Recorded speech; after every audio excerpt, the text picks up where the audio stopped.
Welcome to our next question of kinematics series. सबसे पहले question को ध्यान से पढ़ेंगे।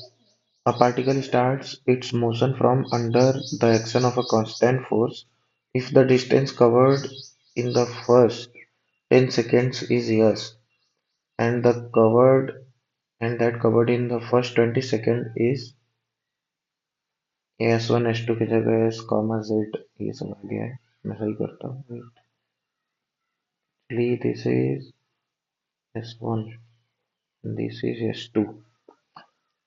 If the distance covered in first 10 seconds is s1 and that covered in first 20 seconds is s2, then s2 बराबर 2s1, 3s1, 4s1 और s1।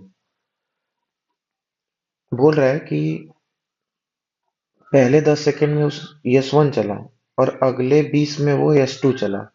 तो देखो, s1 चला, यहाँ पे देखो, सोचो सबसे पहले कि s1 चला 10 सेकंड में और कांस्टेंट फोर्स मतलब कांस्टेंट एक्सीलरेशन लगा। कांस्टेंट फोर्स चला मतलब यहाँ पे एक्सेलरेशन जीरो नहीं है, फोर्स है यहाँ पे। तो डिस्टेंस बराबर स्पीड इंटू टाइम मत कर देना। अब सोचो यहाँ पे कैसे हम निकाल सकते हैं। एस वन मतलब 10 सेकेंड में एस वन चला तो एस वन की वैल्यू क्या होगी। 10 सेकेंड में अगर वो एस वन चला तो एस वन की वैल्यू क्या होगी। अब देखो यहाँ पे मुझे पता है कि पार्टिकल ने रेस्ट से स्टार्ट किया है मोशन, मतलब यू जीरो है उसका। तो यहाँ पे हम सोच सकते हैं कि अगर यू जीरो है और एस वन निकालना है और एक्सीलरेशन भी है तो हम सेकेंड इक्वेशन लगा सकते हैं, थर्ड भी लगा सकते हैं, थर्ड से भी करवा दूंगा। सेकेंड से देख लो।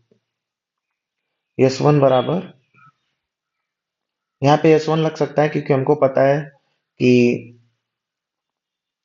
इनिशियल वेलोसिटी जीरो है, क्वेश्चन में दिया है स्टार्टिंग फ्रॉम रेस्ट। तो एस बराबर U T plus half A T square, clearly half A T square लगा सकते हैं क्योंकि टाइम भी दिया है हमको, और मतलब टाइम भी दे दिया है हमको, और एक्सीलरेशन है, बस वैल्यू नहीं पता है पर इतना पता है एक्सीलरेशन है। तो सेकेंड इक्वेशन सबसे अप्रोप्रिएट रहेगा यहाँ के लिए। तो एस वन बराबर हाफ, हम मान लेते हैं कोई भी कांस्टेंट फोर्स लग रहा है ना, तो ए बोल देते हैं उसके एक्सेलरेशन को, ठीक है। ए हाफ इंटू ए इंटू टी स्क्वायर कितना है 10 सेकेंड, उसका स्क्वायर कितना हो जाएगा 100। तो एस वन हो गया 50 ए, एस टू कितना हो गया हाफ इंटू ए, हाफ इंटू ए इंटू 20 का स्क्वायर कितना हो जाएगा। ए पहले 10 सेकंड में कितना चला एस वन, और पहले 20 सेकंड में कितना चला एस टू। ये नहीं बोला है अगले 20 सेकंड में, तो टोटल वो 30 सेकंड चल दिया। वो बोला है अब पहले 10 सेकंड में एस वन, पहले 20 सेकंड में एस टू। तो पहले 20 सेकंड मतलब एस टू चला हाफ ए इंटू 20 का स्क्वायर 400, 200 ए। तो एस टू बराबर 200 ए। तो S one upon S two बराबर 50 ए अपॉन 200 ए। तो ये 1/4 हो जाएगा। तो एस वन बराबर एस टू बाई फोर, तो एस टू बराबर 4s1। बोलो, एस टू बराबर 4s1, थर्ड वाला सही है। पर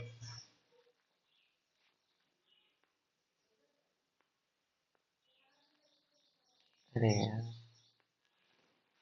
ठीक, एस टू बराबर 4s1 और यही वाला सही है।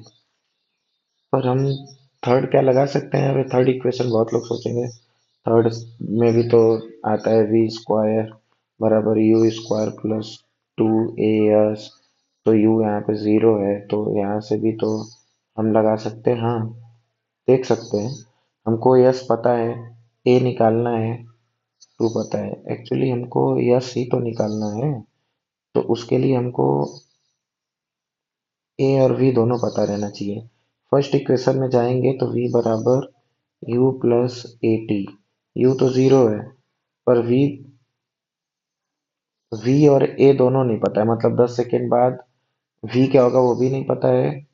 वही तो निकालना था, तभी वी स्क्वायर में पुट कर सकते थे, और ए भी नहीं पता है। तो ये नहीं, तब सेकेंड इक्वेशन ही लगेगा।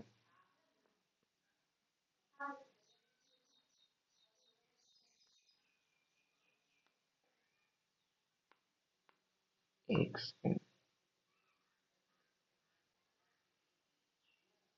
सीरियसली। यस, यस वन बराबर एस टू बाई फोर। सही।